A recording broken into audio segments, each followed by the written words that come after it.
Los avances en la reforma de la policía se pusieron hoy en entredicho luego de que la Unión Americana de Libertades Civiles radicara una demanda contra la uniformada por un alegado abuso que tuvo lugar en la barriada Morales de Caguas. Y para entrevistas se encuentra con nosotros Marimari Narváez, que es de Espacios Abiertos.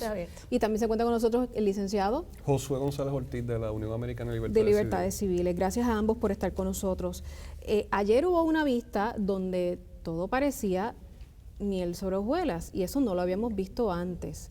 ¿Ustedes tuvieron la oportunidad de estar en esa vista? Porque a veces lo que pasa en sala no necesariamente es lo que se conoce o se publica afuera.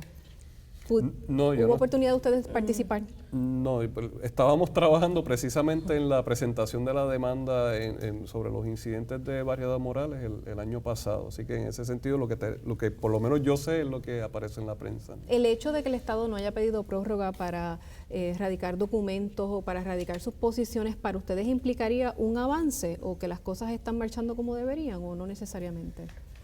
Que fue una de las cosas que el monitor de la reforma federal incluye en su último informe a la Corte, dice muy escuetamente, pero dice que se está negociando una extensión del periodo de capacitación que se le dio a la policía de 4 años y que llevan 2. Se está negociando una extensión de ese periodo, lo cual a mí me sugiere que, bueno, que definitivamente pues no han podido lograr la capacitación en el tiempo adecuado, ¿verdad? Pero no sabemos. Lo que sí sabemos, esa vista de ayer fue solamente para el gobernador de Puerto Rico y no se le permitió, tengo entendido que no se le permitió al gobierno federal hacerle preguntas, interrogatorios ni nada. Era para dejar testimonio sobre los esfuerzos de este gobierno en esta reforma. Pero, pues, lo que nosotros insistimos es que no existe un mecanismo de acceso a la información y de participación en esta reforma y, bueno, ese ha sido nuestro reclamo todo el tiempo. Nos gustaría celebrar si hay unos avances en efecto, pero ¿cómo nosotros, la ciudadanía, nos enteramos de lo que en efecto está ocurriendo, más allá de lo que pueda decir el gobernador, que evidentemente no va a decir que lo ha hecho mal, ¿verdad? Va a ir allí. En ese sentido, ¿cuál es la relevancia o la importancia de la participación de la sociedad civil en un proceso de reforma de la policía? Bueno, nosotros hemos repetido en muchas ocasiones que para dar validez al proceso de reforma se tiene que contar con el público, ¿no? Se tiene que contar con la ciudadanía, porque eso abre puertas,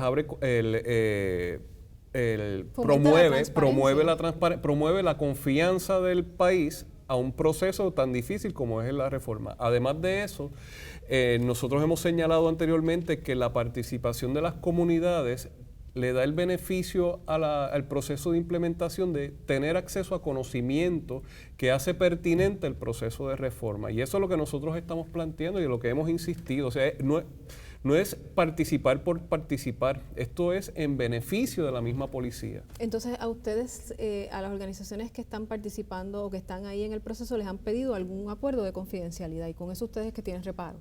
Claro, porque nosotros queremos transparencia y participación para todo el mundo, no para nosotros nada más. Para todas las organizaciones que tengan interés, nosotros tenemos interés porque promovemos la transparencia. Hay otros que tienen interés porque representan a grupos LGBT que han sido víctimas de la policía, hay otros que representan grupos de mujeres que son víctimas de violencia doméstica. Todos tenemos un peritaje extraordinario que ofrecerle a la reforma de la policía para que cosas que ocurrieron en el pasado no se sigan repitiendo, o por lo menos no de forma institucional, ¿verdad? Entonces... En ese sentido, se radica una demanda por unos incidentes que ocurren en la barriada Morales. Correcto. Y ACLU está llevando ese litigio. Sí.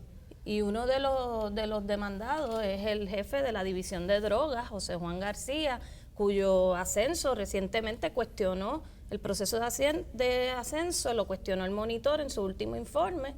Hay un cuestionamiento abierto, quisiéramos saber entonces cuál es la irregularidad, cómo se va a resolver, cómo se va a manejar este asunto. Exacto. Entonces ellos pueden celebrar por un lado, pero si por otro acaban de demandar a ese señor por violación de derechos civiles, me parece a mí que hay Sí, la importancia de la demanda es que, ¿verdad?, es la primera vez que la ACLU presenta una demanda de violaciones de derechos civiles luego de la aprobación de la reforma, ¿no?